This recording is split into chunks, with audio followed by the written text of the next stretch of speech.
दोषाशेषसद्गुणम्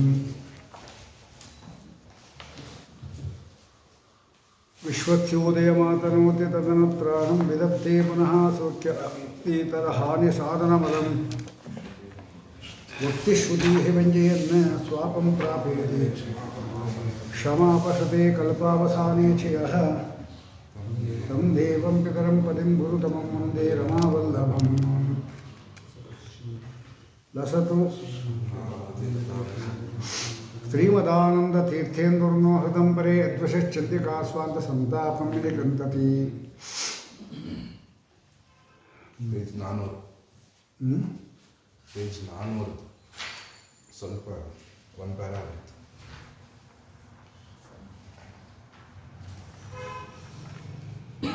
ಅದೃಷ್ಟಮಿಂದ್ರಿಯ ಆಯ್ತಲ್ಲ. ಪೇಜ್ 400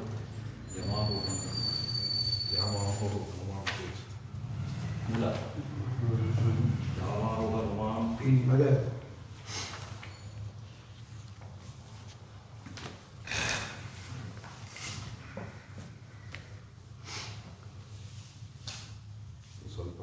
ಇದರಲ್ಲಿ ಅನುಮಾನಗಳಿಗೆ ಬೇಕಾಗಿರತಕ್ಕಂಥ ಪಂಚ ಅವಯವ ವಾಕ್ಯಗಳು ಬೇಕು ಅಂತ ಹೇಳ್ತಾರೆ. ತಾರ್ಕಿಕರಂಗೂ 5 ವಾಕ್ಯ ಇರಲೇಬೇಕು ಅಂತ. ಯಾವುದ್ಯಾವುದು?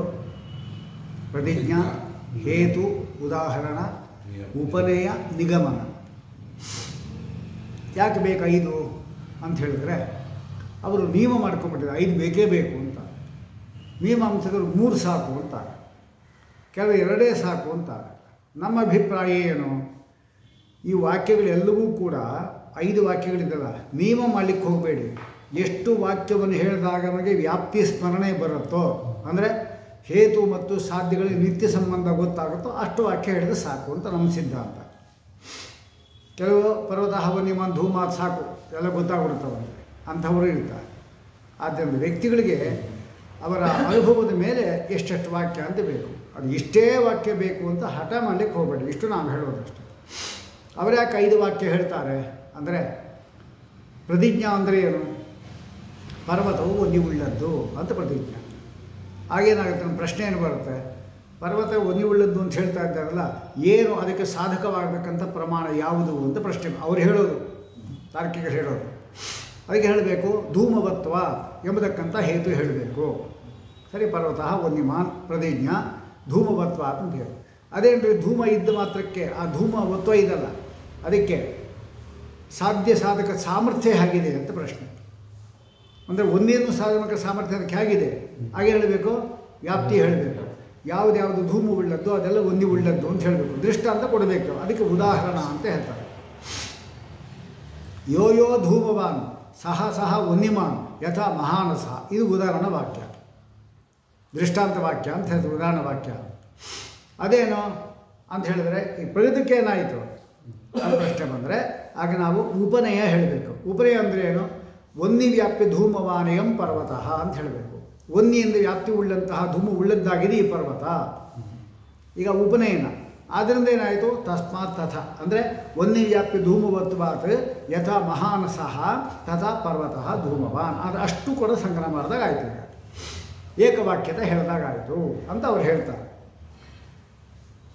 ಕೆಲವರು ಹೇಳ್ತಾರೆ 3 ಸಾಕು ಅಂತಾರೆ. ಪರ್ವತ ವನ್ಯಮಾನ್ ಪ್ರತಿಜ್ಞಾ ಧೂಮವತ್ವಾತ್ ಅಂದರೆ ಧೂಮವುಳ್ಳದ್ದು, ಆಮೇಲೆ ಯಥಾ ಮಹಾನಸ, ಇಷ್ಟೇ ಸಾಕು. ಜ್ಞಾನ ಬಂದಾಯಿತು ಅವನಿಗೆ. ಇದೆರಡು ಯಾಕೆ ಬೇಕಾಗಿತ್ತು? ಯಾಕೆಂದರೆ ಪ್ರತಿಜ್ಞಾ ಅಂದರು, ಆಮೇಲೆ ನಿಗಮನ ಅಂದರು ಒಂದೇ. ಪರ್ವತ ವನ್ಯಮಾನ್ ಪ್ರತಿಜ್ಞಾ ಅಲ್ವಾ. ಕಡೆಗೇನಾಯಿತು? ವನ್ಯವ್ಯಾಪ್ಯ ಧೂಮವತ್ವಾತ್ ಮಹಾನಸಃ ಯಥಾ ತಥಾ ಪರ್ವತ ವನ್ಯಮಾನ್. ಅದೇ ಹೇಳಿದಾಗ ಆಯಿತು ಅಷ್ಟೆ, ವಿವರಣೆ ಮಾಡಿದಾಗ ಆಯಿತು ಅಷ್ಟೆ. ಹೀಗೆ ಹೇಳ್ತಾರೆ. ಅದರ ಬಗ್ಗೆ ಇಲ್ಲಿ ವಿಚಾರ ಮಾಡ್ತಾರೆ. 3 ಸರಿಯೋ 5 ಸರಿಯೋ ಅಥವಾ 2 ಸಾಕೋ ಅಂತ ಇದೆಲ್ಲ ಪ್ರಶ್ನೆ ಮಾಡ್ತಾ ಇದ್ದಾರೆ. ಯಾಮ್ ಆಹುಹು ಅನುಮಾಂ ಕೇಚಿತ್ ತ್ರಿಯಾದ್ಯವಯವಾತ್ಮಿಕಾಂ ಸಾ ವ್ಯರ್ಥ ಪ್ರತಿಜ್ಞೆ ಮಾಡಿಬಿಟ್ರು ಅವರು. ಏನಂತ? ಯಾಮ್ ಆಹುಹು, ಯಾವ ಉಪಪತ್ತಿಯನ್ನು, ಯಾಮ್ ಅಂದರೆ ಸ್ತ್ರೀಲಿಂಗ, ಅದು ಉಪಪತ್ತಿ ಅಂದರೆ ಯುಕ್ತಿ, ಅದನ್ನು ಆಹುಹು ಅನುಮಾಂ ಅಂದರೆ ಉಪಪತ್ತಿಯೇ ಅನುಮಾನ ಅಂದರೆ ಬೇರೆ ಅಲ್ವ. ಕೇಚಿದ್ ಕೆಲವರು ತ್ರಿಯಾದ್ಯವಯವಾತ್ಮಿಕಾಂ ತ್ರಿಯಾದ್ಯ ಅವಯವ ಅಂತ ಹೇಳಿದ್ದಾರೆ, ತ್ರಿಯ ಅಂತ ಹೇಳಿದ್ದಾರೆ. ಅದು ತ್ರಿಯ ಅಂತ ಆಗಬೇಕಲ್ವಾ? ತ್ರಿ ಆ ಅಂತಿರುವಾಗ, ಅತಿ ಅಂತ ಅಂತಿರುವಾಗ, ಈಗ ಆ ಬಂದಾಗ ಯಾ ಬಂದುಬಿಟ್ರೆ ಆಗ ಅತ್ಯಂತ ಅಂತ ಆಯಿತು. ಆಗ ತ್ರಿಯಾಧ್ಯಾತ್ಮಿಕ ಅಂತ ಆಗಬೇಕಾಗಿತ್ತು. ಆದರೆ ತ್ರಿಯಾಧ್ಯಾತ್ಮಿಕ ಅಂತ ಇವರು ಹೇಳಿದ್ದಾರೆ. ಕಾಳಿದಾಸನು ಕೂಡ ತ್ರ್ಯಂಬಕಂ ಯಜಾಮಹೆ ಅಂತ ಹೇಳೋದು ಬಿಟ್ಟು ತ್ರಿಯಂಬಕಂ ಯಜಾಮಹೆ, ಯಜುರ್ವೇದದಲ್ಲಿ ತ್ರಿಯಂಬಕ ಅಂತ ಹೇಳಬೇಕು, ನಾವು ಬಿಡಿಸ್ಬೇಕಲ್ಲಿ ಅಲ್ವಾ? ಮತ್ತು ಎಣಸಂಧಿ ಎಂಬುದು ಮಾಡಬೇಕು ಬೇಡವೋ ಅಂದರೆ ಕೆಲವರು ಆದೇಶವನ್ನು ಹೇಳಲ್ಲ. ಇಕಾರಕ್ಕೆ ಅಕಾರ ಪಕ್ಕದಲ್ಲಿರುವಾಗ, ಅತಿ ಅಂತ ಅತ್ಯಂತ ಎಂಬಲ್ಲಿ ಇಲ್ಲಿ ಆದೇಶ ಬಂದ್ಬಿಡುತ್ತೆ ಯಕಾರ. ಆದರೆ ಕೆಲವರೇ ಹೇಳ್ತಾರೆ ಅಂದರೆ ಇದು ಆದೇಶ ಅಲ್ಲ, ಇದು ಆಗಮ ಅಂತ ಹೇಳ್ತಾರೆ. ಯಕಾರ ಆಗಮ. ಆಗ ತ್ರಿಯ ಅಂತ ಆಯಿತು. ತ್ರಿಯಾದ್ಯವಯವ, ತ್ರಿಯಂಬಕ ಅಂತ ಆಗುತ್ತದೆ. ಯಕಾರ ಆದೇಶ ಕೊಟ್ಟರೆ ತ್ರ್ಯಂಬಕ ಅಂತ ಆಗುತ್ತೆ. ಆಗಮ ಕೊಟ್ಬಿಟ್ರೆ ಆಗಮ ಅಂದರೆ ಬಂದು ಸೇರ್ಕೊಳ್ಳೋದು ಅಷ್ಟೇ. ಆಗಮ ಅಂದರೆ ಆದೇಶ ಅಂದರೆ ಒಂದು ಪದಕ್ಕೆ ಬದಲಾಗಿ ಬರೋದು, ಇದು ಆಗಮ. ಅದ್ರ ಜೊತೆಗೆ ಬಂದು ಸೇರ್ಕೊಳ್ಳೋದು. ಮಿತ್ರನಂತೆ, ಮಿತ್ರನ ಪಕ್ಕದಲ್ಲಿ ಜಾಗ ಕೊಡ್ತಾನೆ. ಶತ್ರು ಏನು ಮಾಡ್ತಾನೆ?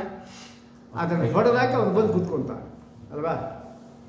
ಹಾಗೆ ಅದು ಹೇಳ್ತಾರೆ. ಅದಕ್ಕೆ ತ್ರಿಯಂಬಕ ಅಂತ ಪ್ರಯೋಗ ಇದೆ ವೇದದಲ್ಲಿ. ಆಮೇಲೆ ಎಷ್ಟೋ ಜನ ಹಾಗೆ ಮಾಡಿದಾರಕ್ಕೋಸ್ಕರ ಯಕಾರ ಆಗಮ ಅಂತ ಇಟ್ಕೋಬೇಕು ಅಂತ ಅವ್ರು ಹೇಳ್ತಾರೆ. ಯಕಾರ ಆಗಮ ಅದೊಂದು. ಇನ್ನೊಂದು ಭೂವಾದಯೋ ಧಾತವ ಅಂತ ಪಾಣಿನಿಯೇ ಮಾಡಿದ್ದಾರೆ. ಭೂವಾದಯೋ ಧಾತವ ಅಂತ ಮಾಡಿದ್ದಾರೆ. ಭೂ ಮತ್ತು ಆಂತಿರುವಾಗ ವಾ ಬರಬೇಕಲ್ವಾ?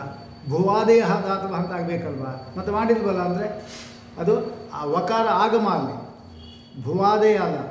ಭೂವಾದೇಯೋ ಧಾತವ, ವಕಾರ ಆಗಮವನ್ನು ಕೂಡ ಕೆಲವರು ಹೇಳಿದ್ದಕ್ಕೋಸ್ಕರವಾಗಿ ಮಧ್ವಾಚಾರ ವಾಕ್ಯ ಸರಿ. ಸಾ ವ್ಯರ್ಥ. ಯಾಕೆ ಅಂದರೆ ನಾವು ಉಪಪತ್ಯಾಹಿ ವಿನ ಸಾಪಿ ಪ್ರಮಾಣತ. ಸಾಪಿ ಅಂದರೆ ಏನು? ಯಾವುದೇ ಒಂದು ಪ್ರತಿಜ್ಞಾದಿಗಳು 5 ವಾಕ್ಯಗಳಿದಲ್ಲ, ಅದು ಎಲ್ಲವೂ ಕೂಡ ಪ್ರಮಾಣ ಆಗೋದು ಯಾವಾಗ ಅಂದರೆ ಉಪಪತ್ತಿಯನ್ನು ಹೇಳದೆ. ಉಪಪತ್ತಿ ಅಂದರೆ ಯುಕ್ತಿ. ಯಾವುದು ಉಪಪತ್ತಿ? ಯುಕ್ತಿ ಯಾವುದಲ್ಲಿ? ಧೂಮ ಮತ್ತು ಹೇತುಗಳಿಗೆ ನಿತ್ಯ ಸಂಬಂಧ ಇದಲ್ಲ, ಅದು ನಮಗೆ ಸ್ಮರಣೆ ಬರಬೇಕು.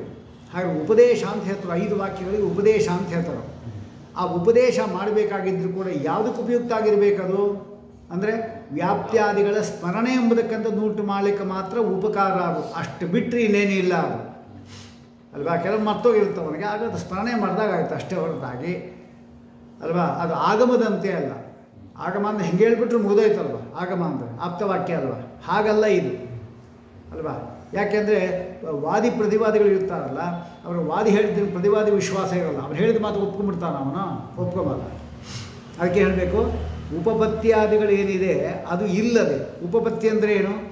ಯತ್ರ ಯತ್ರ ಧೂಮಃ ತತ್ರ ಅಗ್ನಿ ಎಂಬತಕ್ಕಂಥ ಏನೊಂದು ಧೂಮ ಮತ್ತು ಹೇತು ಮತ್ತು ಸಾಧ್ಯಗಳಿರತಕ್ಕಂಥ ನಿತ್ಯ ಸಂಬಂಧ ಇದಲ್ಲ, ಅದರ ಸ್ಮರಣೆ ಬರಬೇಕು. ಆ ಸ್ಮರಣೆಗೆ ಉಪಯುಕ್ತವಾದರೆ ಮಾತ್ರ ಅದು ಉಪಯುಕ್ತವಾಗುತ್ತೆ ಅಷ್ಟೇ ಅಲ್ವಾ? ಸಾಪಿ ಪ್ರಮಾಣತ. ಆಗ ಪ್ರಮಾಣ ಹೊಂದತ್ತದು. ಯಾವಾಗಿದು? ಹೇತು ಮತ್ತು ಸಾಧ್ಯಗಳಿಗೆ ವ್ಯಾಪ್ತಿಯ ನಿತ್ಯ ಸಂಬಂಧ ಏನಿದೆ ಅದನ್ನು ಸ್ಮರಣೆ ಮಾಡಿಕೊಟ್ರೆ ಮಾತ್ರ ಅಲ್ಲಿ ಮಾತ್ರ ಉಪಯುಕ್ತ ಅಷ್ಟೇ ಇದೆ, ಹೊರತಾಗಿ ಅದೇ ಪ್ರತ್ಯೇಕವಾಗಿ ಅಲ್ಲ.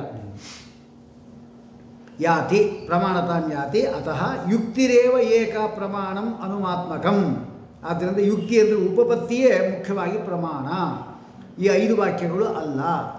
ಅದು ಸ್ಮರಣೆ ಮಾಡಲಿಕ್ಕೆ ಅನುಕೂಲ ಮಾಡಿಕೊಟ್ರು ಅಂದರೆ ಇದು ಕೂಡ ಪ್ರಮಾಣ ಆಗುತ್ತೆ, ಪರಂಪರೆ ಅಷ್ಟೇ. ಅಷ್ಟಕ್ಕೆ ಮಾತ್ರ ಉಪಯುಕ್ತ. ಯುಕ್ತಿ ಪ್ರತಿಜ್ಞಾ ರೂಪಾಚ. ಯುಕ್ತಿ ಎಂಬುದಕ್ಕಂಥದ್ದು ಹೇಗಿರ್ಬೋದು? ಪ್ರತಿಜ್ಞಾ ರೂಪವಾಗಿರ್ಬೋದು ಬೇಕಾದ್ರೆ. ಇಲ್ಲಿ ರೂಪ ಅಂದರೆ ಪ್ರತಿಜ್ಞಾ ನಿರೂಪಕ ಅಂತ ಅರ್ಥ. ಪ್ರತಿಜ್ಞಾ ರೂಪಕ ಅಂತ ಯುಕ್ತಿ ಎಂಬುದಕ್ಕಂಥದ್ದು ಯಾವುದು? ಯುಕ್ತಿ ಈಗ ಧೂಮವತ್ವಾತ್ ಎಂಬುದಕ್ಕಂಥ ಯುಕ್ತಿ ಏನಿದೆ ಅದು ಪರ್ವತಃ ವನ್ಯಮಾನ್ ಎಂಬುದಕ್ಕಂಥ ಪ್ರತಿಜ್ಞಾ ರೂಪವಾಗಿರುತ್ತೆ. ರೂಪವಾಗಿರುತ್ತೆ ಅಂದರೆ ಪ್ರತಿಜ್ಞೆ ನಿರೂಪಣೆ ಮಾಡುತ್ತಾರೆ. ಪರ್ವತ ವನ್ಯವುಳ್ಳದ್ದು ಯಾಕೆ? ಧೂಮವತ್ವ.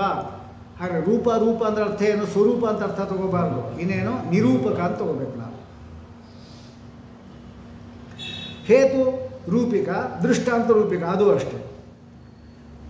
ಹೇತು ರೂಪ ಅದು ಅಷ್ಟೇ. ಪರ್ವತಃ ವನ್ಯಮಾನ್ ಧೂಮವತ್ವಾತ್ ಎಂಬತಕ್ಕಂಥದ್ದು ಏನಿದೆ, ಧೂಮವತ್ತು ಹೇತು ಎಂಬತಕ್ಕಂಥದ್ದು ಏನಾಗಿದೆ ಅದು ನಿರೂಪಣೆ ಮಾಡುತ್ತೆ ಸಾಧ್ಯವನ್ನು. ದೃಷ್ಟಾಂತ ರೂಪಿಕ ಎಂಬಲ್ಲಿ ಮಾತ್ರ ದೃಷ್ಟಾಂತ ರೂಪ ಅಂತ ತಗೋಬಾರ್ದು.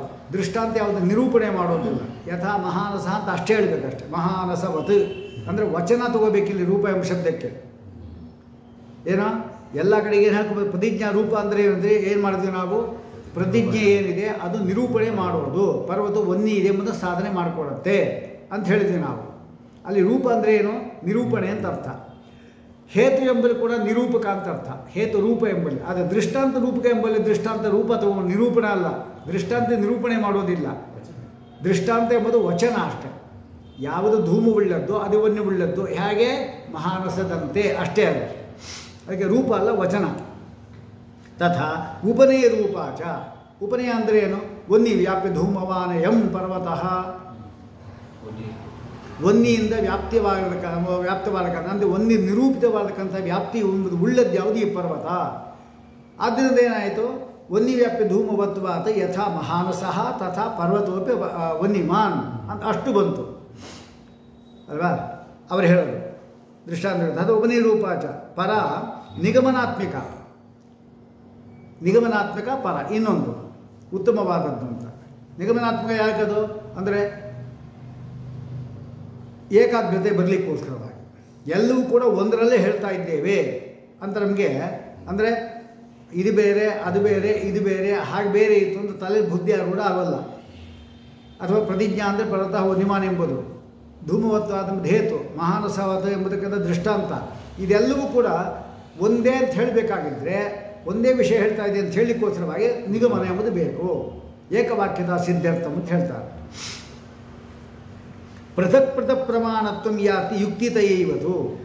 ಅಂದರೆ ಯುಕ್ತಿತ ಅದು ಕೂಡ ಒಂದು ಯುಕ್ತಿಯನ್ನು. ಯುಕ್ತಿತಯ ಅಂದರೆ ಏನು? ಪ್ರತಿಜ್ಞಾದಿಗಳೆಲ್ಲವೂ ಕೂಡ ಯುಕ್ತಿಯಲ್ಲ. ಪ್ರತಿಜ್ಞಾದಿಗಳೆಲ್ಲ ಯುಕ್ತಿಯಲ್ಲ, ಯುಕ್ತಿಯನ್ನು ನಿರೂಪಣೆ ಮಾಡುತ್ತಾರೆ. ಅಂದರೆ ತಿಳಿಸ್ಕೊಡೋದು. ಯಾಕೆ ಪರ್ವತ ವನ್ಯ ಇರಬೇಕು ಅಂದರೆ ಧೂಮವತ್ವ ಅಂತ. ಧೂಮವತ್ವ ಇದ್ದು ಮಾತ್ರಕ್ಕೆ ಪರ್ವತ ವನ್ಯ ಹಾಕಿರಬೇಕು ಅಂದರೆ ಮಹಾನಸ ಕಂಡಿದೆ ಅಂತ. ಅದು ನಿಯಮ ಏನ್ರಿ ಪ್ರಶ್ನೆ? ಯೋ ಧೂಮಸಥ ವನ್ಯಮಾನ ಅಂತ ಬೇಡ ಅಲ್ವಾ? ಉದಾಹರಣೆ ಬಂತು. ಆದರೂ ಏನು ಪ್ರಗತಿಗೆ ಏನಾಯಿತು ಅಂತ ಪ್ರಶ್ನೆ ಬಂದರೆ ಧೂಮವ್ಯಾಪ್ಯ ವನ್ಯಮಾನ್ ಪರ್ವತ. ಧೂಮದಿಂದ ವ್ಯಾಪ್ತಿ ಉಳ್ಳದ್ದಾಗಿದೆ ಪರ್ವತರು. ಅದರಿಂದ ಏನಾಯಿತು ಅಂದರೆ ತಸ್ಮಾತ್ ತಥಾ ಅಂದರೆ ಆದ್ದರಿಂದ ಅಂದರೆ ಏನು? ವನ್ಯವ್ಯಾಪ್ಯ ಧೂಮವತ್ವಾತ್ ಯಥಾ ಮಹಾನಸಃ ವನ್ಯಮಾನ್ ತಥಾ ಪರ್ವತೋಪಿ ವನ್ಯಮಾನ್ ನಿಗಮನ. ಇದೆಲ್ಲೂ ಕೂಡ ಏನಿದು ಅಂದರೆ ಯುಕ್ತಿಯನ್ನು ನಿರೂಪಣೆ ಮಾಡೋದರಲ್ಲಿ ಮಾತ್ರ ಸಹಾಯಕ ಅಷ್ಟೇ ಹೊರತಾಗಿ ಸ್ವತಂತ್ರವಾಗಿ ಇದು ಯಾವುದೂ ಕೂಡ ಪ್ರಮಾಣ ಅನಿಸ್ಕೊಳ್ಳೋದಿಲ್ಲ. ಔಪಚಾರಿಕ ಪ್ರಯೋಗ ಅಷ್ಟೇ. ಇದು ಕೂಡ ಕಾರಣ ಅಂತ. ವನ್ಯಜನ್ಯ ಧೂಮ ಅಂತ ಪ್ರತಿಜ್ಞಾ ವನ್ಯವ್ಯಾಪ್ಯ ವನ್ಯಜನ್ಯ ಧೂಮ ಅಂತ ಹಾಂ, ಅದು ಪ್ರತಿಜ್ಞಾನ. ಪರ್ವತ ವನ್ಯಮಾನ ಎಂಬುದೇ ಪ್ರತಿಜ್ಞಾ. ಸಾಧ್ಯ ವಿಶಿಷ್ಟವಾದ ಧರ್ಮೀಯ ಪ್ರತಿಜ್ಞಾ ಅಂತ ನಮ್ಮಲ್ಲಿ. ಸಾಧ್ಯದಿಂದ ಕೂಡಿರಬೇಕು. ಬರೀ ಪರ್ವತ ಎಂಬುದು ಪ್ರತಿಜ್ಞೆ ಅಲ್ಲ, ಪರ್ವತವು ವನ್ಯವುಳ್ಳದ್ದು ಎಂಬುದೇ ಪ್ರತಿಜ್ಞಾ ಅಲ್ವಾ? ಟೀಕಾಚಾರ್ಯ ಹೇಳ್ತಾ ಇದ್ದಾರೆ, ಅದನ್ನು ಬಿಡಿಸ್ತಾರೆ ಈಗ. ಏನಂದರೆ ಏವಂ ಪ್ರತ್ಯಕ್ಷಾದೀನಾಂ ಲಕ್ಷಣಂ ನಿರೂಪಿತಂ. ಪ್ರತ್ಯಕ್ಷ, ಅನುಮಾನ, ಆಗಮಗಳ ಲಕ್ಷಣವನ್ನು ಬ್ರಹ್ಮತರ್ಕ ಪ್ರಕಾರವಾಗಿ ಅದುಷ್ಟಂ ಇಂದ್ರಿಯಂ ತ್ವಕ್ಷಂ ಇತ್ಯಾದಿ ವಾಕ್ಯಗಳಲ್ಲಿ ಹೇಳಿದರು. ವಿಭಾಗಸ್ಥೋ ನಿರೂಪಣೀಯ.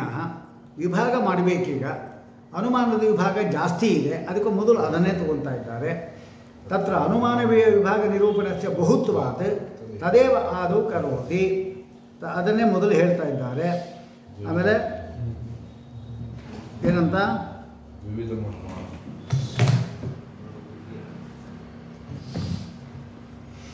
ತದೇವ ಆದೌ ಕರೋತಿ. ದ್ವಿವಿಧಂ ಅನುಮಾನಂ. ಅನುಮಾನ ಎರಡು ವಿಧ. ಒಂದು ಸ್ವಾರ್ಥಾನುಮಾನ, ಒಂದು ಪರಾರ್ಥಾನುಮಾನ. ತತ್ರ ಯತ್ ಪರೋ ಉಪದೇಶ ಮನಪೇಕ್ಷ ಅಂದರೆ ಇನ್ನೊಬ್ಬರ ಉಪದೇಶವಿಲ್ಲದೇನೆ ಸ್ವಯಮೇವ ವ್ಯಾಪ್ತಿಂ ಜ್ಞಾತ್ವ ಅವನೇ ತಾನೇ ವ್ಯಾಪ್ತಿಯನ್ನು ತಿಳ್ಕೊಂಡು. ಅಂದರೆ ಏನು? ಒಂದು ಸಾರಿ ಅವನು ಒಂದು ಛತ್ರಕ್ಕೆ ಹೋದ. ಛತ್ರ ಮೇಲೆ ನೋಡಿದ್ರೆ ಚಿಮಣಿ ಇರ್ತಲ್ಲ, ಹೊಗೆ ಬರ್ತಾ ಇತ್ತು. ಹೊಗೆ ಬರ್ತಾ ಇದ್ದಿಲ್ಲ, ಎಲ್ಲಿಂದ ಬಂತಿದ್ರು? ಎಲ್ಲ ಹುಡುಕದ. ಅಡುಗೆ ಮನೆ ಅಂತ ಬರ್ತಾ ಇತ್ತು. ಅಡುಗೆ ಮನೆಗೆ ಬರ್ತಾ ಇದ್ದ ಮೇಲೆ ಅಲ್ಲಿ ಬೆಂಕಿ ಕೂಡ ಕೆಳಗಡೆ ಇತ್ತು. ಬೇರೆ ಕೋಣೆ ನೋಡ್ದ, ಅಲ್ಲಿ ಬೆಂಕಿ ಇಲ್ಲ, ಹೊಗೆಯೂ ಇಲ್ಲ. ಇಲ್ಲಿ ಬೆಂಕಿ ಇದೆ, ಹೊಗೆ ಇದೆ. ಅಂದರೆ ಎಲ್ಲಿ ಹೊಗೆ ಇರುತ್ತೋ ಅಲ್ಲಿ ಬೆಂಕಿ ಇರುತ್ತೆ ಅಂತ ಒಂದು ತೀರ್ಮಾನಕ್ಕೆ ಬರ್ತಾರೆ. ಅಷ್ಟಕ್ಕೆ ತೀರ್ಮಾನ ಭೂಯೋ ದರ್ಶನ ಆಗಬೇಕು. ಒಂದು 2-3 ಕಡೆ ನೋಡ್ತಾರೆ, ಮನೆಯಲ್ಲಿ, ಅಡುಗೆ ಮನೆಯಲ್ಲಿ, ಅಲ್ಲಿ ಇಲ್ಲಿ ಎಲ್ಲ ಕಡೆ ನೋಡ್ತಾರೆ. ಎಲ್ಲಿ ನೋಡಿದ್ರು ಕೂಡ ಧೂಮ ಇದ್ದ ಕಡೆ ವನ್ಯ ಇದೆ ಅಂತ ವ್ಯಾಪ್ತಿ ಸ್ಮರಣೆ ಬಂತವನಿಗೆ. ವ್ಯಾಪ್ತಿ ಜ್ಞಾನ ಉಂಟಾಯ್ತು. ಈಗ ಯಾವಲೋ ಬೇರೆ ಯಾವುದೋ ಊರಿಗೆ ಹೋದಾಗ ಅಲ್ಲಿ ಪರ್ವತ ಹೊಗೆ ಬರ್ತಾ ಇತ್ತು. ತಕ್ಷಣ ಏನು ಬರ್ತಾವನಿಗೆ, ಅಲ್ಲಿ ಧೂಮ ಇತ್ತು, ಇಲ್ಲಿ ವನ್ನಿ ಇದೆ, ಅಲ್ಲಿ ವನ್ನಿ ಇತ್ತು, ಇಲ್ಲಿ ಧೂಮ ಇದೆ, ವನ್ನಿ ಇರಲೇಬೇಕು ಅಂತ ಸಾಧನೆ. ಇದು ಪರಾರ್ಥಾನುಮಾನ, ಯಾರೂ ಉಪದೇಶ ಮಾಡಿಲ್ಲ ಅವನಿಗೆ, ಇದು ಸ್ವಾರ್ಥಾನುಮಾನ. ಪರಾರ್ಥಂ ಚೇದಿ ಯತ್ ಪರ ಉಪದೇಶಂ ಅನಪೇಕ್ಷ, ಇನ್ನೊಬ್ಬರ ಉಪದೇಶವಿಲ್ಲದೇನೆ ಸ್ವಯಮೇವ ವ್ಯಾಪ್ತಿಂ ಜ್ಞಾತ್ವ, ಅವನೇ ತಿಳ್ಕೊಂಡು. ಆಮೇಲೆ ವ್ಯಾಪ್ತ್ಯನುಸಾರೇಣ, ವ್ಯಾಪ್ತಿಯ ಅನುಸಾರ, ವ್ಯಾಪ್ತಿಯಂತೆ ವಿವಕ್ಷಿತ ಸ್ಥಳೇ, ಪರ್ವತದಲ್ಲಿಯೂ ಕೂಡ ವ್ಯಾಪ್ಯಂಚ ಪ್ರತೀತ್ಯ, ಯಾವುದು ವ್ಯಾಪ್ಯ ಅಲ್ಲಿ ಧೂಮ, ಅದನ್ನು ತಿಳ್ಕೊಂಡು ವ್ಯಾಪ್ತಿಂಚ ಸ್ಮೃತ್ವ, ಆ ಹಿಂದಿರ್ತಕ್ಕಂಥ ವ್ಯಾಪ್ತಿಯ ಸ್ಮರಣೆ ಉಂಟಾಗಿ ವ್ಯಾಪ್ಯಂ ಅನುಸಂಧತ್ತೆ, ಯಾವುದು ವನ್ನಿಯನ್ನು ನೋಡ್ತಾನೆ ಅವನು. ವ್ಯಾಪ್ಯ ಯಾವುದು ಧೂಮ, ಧೂಮವನ್ನು ಅನುಸಂಧಾನ ಮಾಡಿಕೊಂಡು ಎಲ್ಲಿ ಧೂಮ ಇದ್ದಿದ್ದು ವನ್ನಿ ಅಂತ ಜ್ಞಾನ ಬರ್ತದೆ, ಅದು ಸ್ವಾರ್ಥಾನುಮಾನ. ತೇನ ಅಸ್ತಿ ವಿವಕ್ಷಿತ ಸ್ಥಳೇ ವ್ಯಾಪಕ ಪ್ರಮಿತಿ ಉಚ್ಯತೆ, ಯಾವುದು ವೀಕ್ಷಿತಲ್ಲ ಪರ್ವತ, ಅಲ್ಲಿ ವ್ಯಾಪಕ ಯಾವುದು ವನ್ನಿಯ ಇದು ಗೊತ್ತಾಗ್ತವೆ.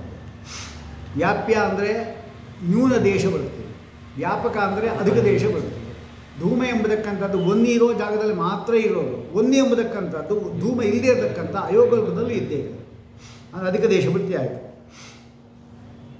ಇದಮೇವ ವ್ಯಾಪ್ತ್ಯಾದಿ ಜ್ಞಾನಂ ಪರೋಪದೇಶಂ ಅಪೇಕ್ಷ ಉತ್ಪದ್ಯತೆ ಚೇತ್, ಇದೇ ವ್ಯಾಪ್ತಿ ಜ್ಞಾನ, ವ್ಯಾಪ್ತಿ ಸ್ಮರಣೆ ಎಂಬುದಕ್ಕಂಥದ್ದು ಇನ್ನೊಬ್ಬರು ಉಪದೇಶ ಮಾಡಿದಾಗ ಬರುತ್ತೆ ಅಂತ ಆದರೆ ಅದು ಪರಾರ್ಥಾನುಮಾನ ಅಷ್ಟೇ. ತತ್ಸಂಬಂಧಾತ್ ಪರೋಪದೇಶೋಪಿ, ಮತ್ತು ಇಲ್ಲಿ ಪರೋಪದೇಶ ಇದಲ್ಲ, ಪರೋಪದೇಶ ಅಂದರೆ ಪಂಚವಾಕ್ಯಗಳು ಅಂತ ಅರ್ಥ. ಪರೋಪದೇಶ ಅಂದರೆ ನೋಡೋ ಪರ್ವತಃ ವನ್ಯಮಾನ್ ಪ್ರತಿಜ್ಞಾ, ಯಾಕೆ ಅಂತ ಪ್ರಶ್ನೆ, ಧೂಮ ಇದ್ದಿದ್ದರಿಂದ ಇದೇನು ಪರೋಪದೇಶ. ಇದು ಔಪಚಾರಿಕವಾಗಿ ಇದೂ ಕೂಡ ಏನಿದೆ ವ್ಯಾಪ್ತ್ಯಾದಿ ಸ್ಮರಣೆಗೆ ಅನುಕೂಲ ಆಗತ್ತೆ ಅಂತ ಹೇಳ್ಬಿಟ್ಟು ಹೇಳ್ತಾ ಇದ್ದಾರೆ ಅಲ್ವಾ. ವಸ್ತುತ ನಮಗೆ ಅನುಮಿತಿಗೆ ಸಾಧನವಾದ್ಯಾವುದು ವ್ಯಾಪ್ತಿ ಸ್ಮರಣೆ ಅಂದರೆ ಏನು, ಧೂಮ ಮತ್ತು ಹೇತು ಮತ್ತು ಸಾಧ್ಯಗಳ ನಿತ್ಯ ಸಂಬಂಧ ಸ್ಮರಣೆಯೇ ಅಂದರೆ ವ್ಯಾಪ್ತಿ ಜ್ಞಾನ ಸ್ಮರಣೆಯೇ ಮುಖ್ಯವಾದದ್ದು.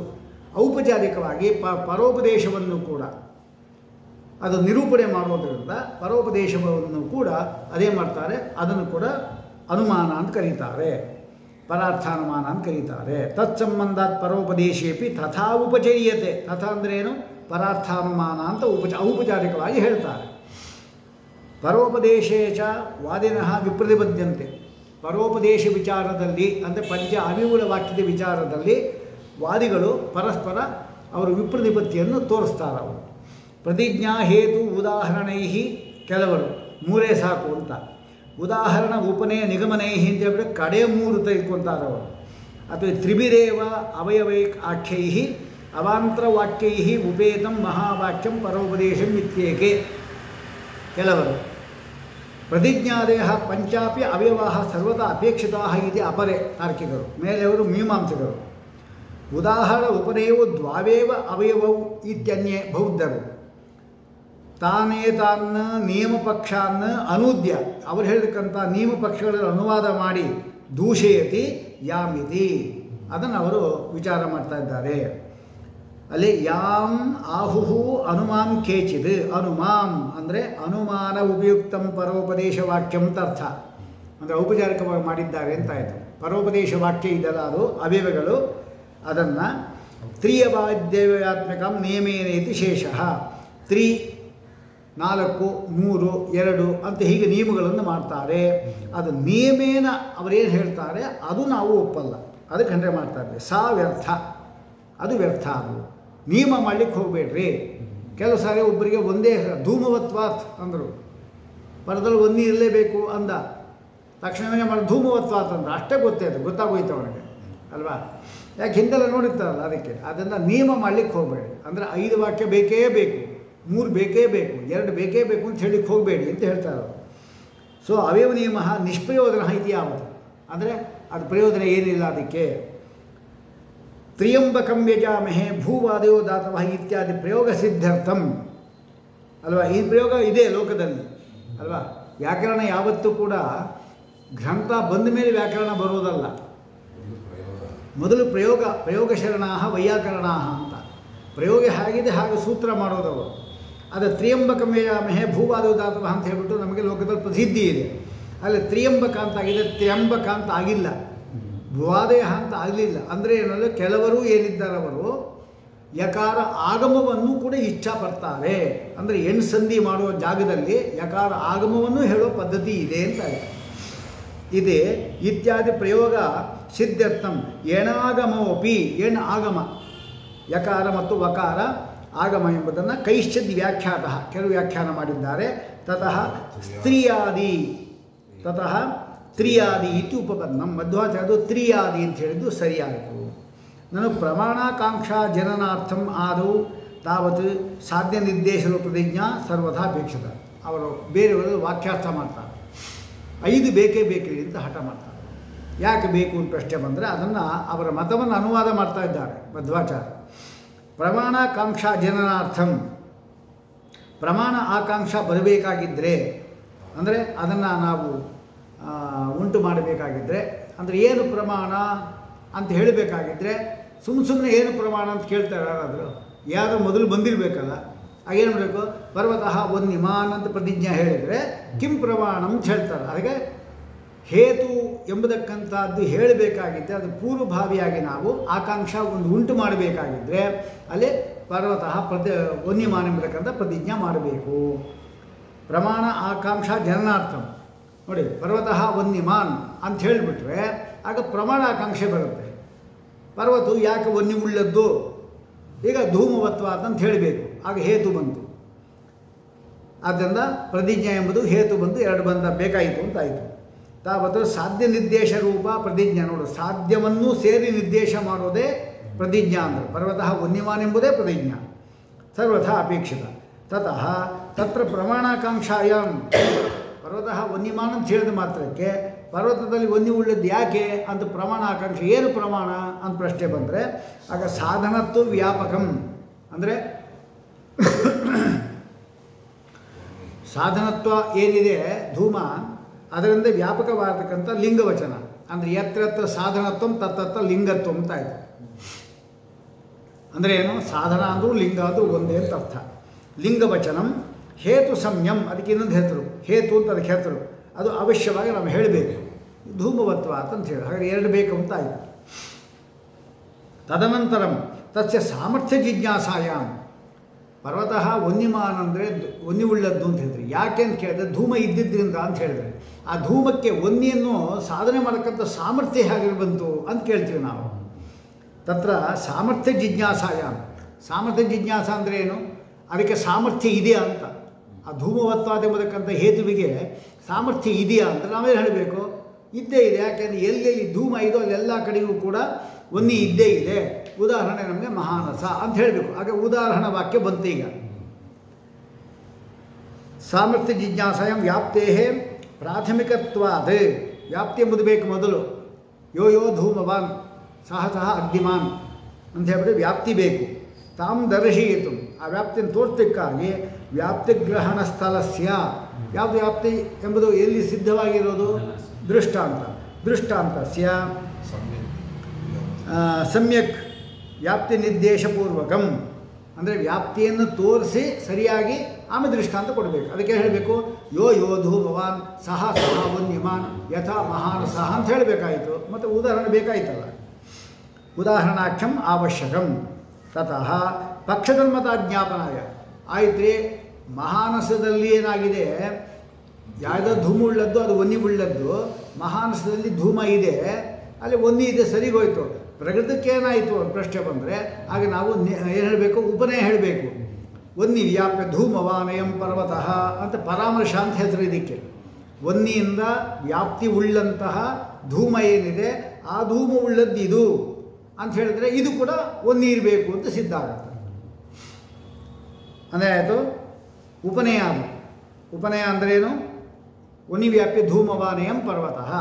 ಈ ಪರ್ವತವು ಕೂಡ ಮಹಾನಸದಂತೆ ವನ್ಯದಿಂದ ವ್ಯಾಪ್ತಿ ಉಳ್ಳಂತಹ ಅಂದರೆ ವನ್ಯ ನಿರೂಪಿತವಾದ ವ್ಯಾಪ್ತಿ ಹೇತು ಇದ್ದಿದ್ದರಿಂದ ಇದು ಕೂಡ ವನ್ಯ ಇರಬೇಕು ಅಂತ ಸಾಧನೆ ಮಾಡಿ. ಪೂರ್ವಕಂ ದೃಷ್ಟಾಂತಸ್ಯ ಸಮಗ್ರ ವ್ಯಾಪ್ತಿ ನಿರ್ದೇಶಪೂರ್ವಕಂ ವಚನಂ ಉದಾಹರಣಂ ಅವಶ್ಯವಜಂ ತಥ ಪಕ್ಷಧರ್ಮದ ಜ್ಞಾಪನಾಯ. ಆ ಹೇತು ಎಂಬುದಕ್ಕಂಥದ್ದು ಇದ್ದಿರ್ತಾನೆ, ಧೂಮ ಎಂಬುದಕ್ಕಂಥದ್ದು ಇದ್ದಿರ್ತಾನೆ ಪರ್ವತ ವನ್ಯಮಾನ ಅಂತ ಹೇಳೋದು. ಅದು ಪಕ್ಷಧರ್ಮದ ಬೇಕು. ಪಕ್ಷಧರ್ಮತ ಅಂದರೆ ಏನು? ಹೇತೋ ಪಕ್ಷವೃತ್ತಿತ್ವ ಪಕ್ಷಧರ್ಮತ. ಹೇತು ಎಂಬುದು ಪಕ್ಷದಲ್ಲಿದೆ, ಪರದಲ್ಲಿದೆ ಬರಬೇಕು. ಹಾಗೇನು ಹೇಳುತ್ತೆ ಉಪನಯ ಅದನ್ನು ಹೇಳುತ್ತೆ. ವನ್ನಿ ವ್ಯಾಪ್ಯ ಧೂಮವಾನಯಂ ಪರ್ವತಃ ಪಕ್ಷಧರ್ಮತ ಬಂತು. ಹಾಗೆ ಆಯಿತು ನಮಗೆ ಪರ್ವತಃ ವನ್ಯಮಾನ್ ಧೂಮವತ್ವಾತ್ ಅಂತ ಹೇಳಿದ್ರಿಂದಲೇ ಪಕ್ಷಧರ್ಮತ ಸಿದ್ಧ ಆಗೋಯ್ತು ಅಂತ ಆಯ್ತಲ್ಲ. ಹಾಗೆ ಪಕ್ಷಧರ್ಮತ ಹೇಳ್ತಕ್ಕಂಥ ವಾಕ್ಯ ಬೇಡ ಅಂತ ಆಯಿತು. ಮೂರು ಹೇಳ್ತಕ್ಕಂಥವರಲ್ಲ. ಉಪನಯ ಅಂದರೆ ಏನದು ಪಕ್ಷಧರ್ಮತ ಜ್ಞಾಪಕವಾದದ್ದು ಅಲ್ವಾ. ಧೂಮವತ್ವಾತ್ ಅಂತ ಹೇಳಿದರೆ ನಾವು ಧೂಮ ಉಳ್ಳದ್ದು ಪರ್ವತ ಅಂತ ಸಿದ್ಧ ಆಗಲಿಲ್ವಾ. ಮತ್ತು ಹೇತು ವಚನದಿಂದಲೇ ಉಪನಯ ವಾಕ್ಯ ಗತಾರ್ಥ ಆಗೋಯ್ತಲ್ಲ ಅಂತ ಮೂರು ಬೇಕಾಗಿದ್ದವ್ರು ಹೇಳೋದು. ದೃಷ್ಟಾಂತೆ ಪ್ರಸಿದ್ಧ ಸಾಧನಸ್ಯ ವ್ಯಾಪ್ತಿ ಸ್ಮಾರಕಂ ವಾಕ್ಯಂ ಉಪನಯಾಖ್ಯಂ ವಾಚ್ಯಮೇವ ತತಃ ಏತೇಷಾಂ ಐಕಾರ್ಥ್ಯ ಪ್ರತಿಬದ್ಧತೆಯೇ. ಇದೆಲ್ಲೂ ಕೂಡ ಒಂದೇ ವಿಚಾರವನ್ನು ಹೇಳ್ತಾ ಇದೆ ಅಂತ ಹೇಳಲಿಕ್ಕೋಸ್ಕರವಾಗಿ ಹೇಳಬೇಕು. ಅವಿಕೃಷ್ಟತ್ವಾದ ಪ್ರತಿಬದ್ಧತೆಯೇ